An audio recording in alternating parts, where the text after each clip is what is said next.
Here's today's In Touch devotion. Today's scripture reading is Ecclesiastes chapter 2, verses 1 through 23. I said to myself, "Come now, I will test you with pleasure, so enjoy yourself." And behold, it too was futility. I said of laughter, "It is madness," and of pleasure, "What does it accomplish?" I explored with my mind how to stimulate my body with wine, while my mind was guiding me wisely, and how to take hold of folly, until I could see what good there is for the sons of men to do under heaven the few years of their lives. I enlarged my works. I built houses for myself. I planted vineyards for myself. I made gardens and parks for myself, and I planted in them all kinds of fruit trees.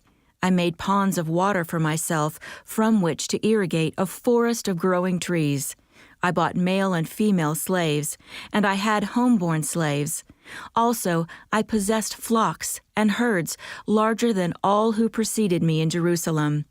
Also, I collected for myself silver and gold and the treasure of kings and provinces. I provided for myself male and female singers and the pleasures of men, many concubines. Then I became great and increased more than all who preceded me in Jerusalem. My wisdom also stood by me.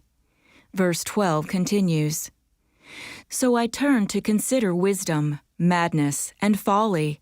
For what will the man do who will come after the king except what has already been done? And I saw that wisdom excels folly, as light excels darkness. The wise man's eyes are in his head, but the fool walks in darkness. And yet I know that one fate befalls them both. Then I said to myself, As is the fate of the fool, it will also befall me. Why then have I been extremely wise? So I said to myself, This too is vanity, for there is no lasting remembrance of the wise man, as with the fool, inasmuch as in the coming days all will be forgotten. And how the wise man and the fool alike die.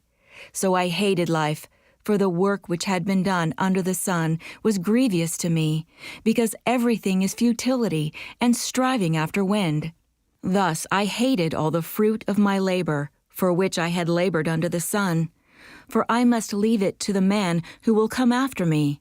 And who knows whether he will be a wise man or a fool? Yet he will have control over all the fruit of my labor, for which I have labored by acting wisely under the sun. This too is vanity. Therefore I completely despaired of all the fruit of my labor, for which I had labored under the sun. When there is a man who has labored with wisdom, knowledge, and skill, then he gives his legacy to one who has not labored with them. This too is vanity and a great evil. For what does a man get in all his labor and in his striving with which he labors under the sun? Because all his days his task is painful and grievous. Even at night his mind does not rest. This too is vanity. Not only was King Solomon wise, he was also blessed with wealth beyond imagination and given the privilege of building God's temple. So we might expect he also experienced a deep sense of contentment. In searching for that fulfillment, Solomon devoted himself to exploring all kinds of things. Ecclesiastes tells us that he indulged in the pleasures of the world, even dabbling in pursuits he recognized as folly, to see if there was anything worthwhile in them. But the satisfaction Solomon sought evaded him, and he concluded that self-indulgence was without value. To feel content, the king tried another avenue, personal achievement. He undertook great things, such as building houses, gardens, and parks for himself, and carrying out an extensive irrigation project. The king had everything he could ever need to enjoy life, but in the end, he concluded it was all without meaning. Solomon possessed the wisdom and resources to accomplish whatever he decided to do. Yet everything he pursued brought no lasting contentment. He concluded that the best course was to obey God.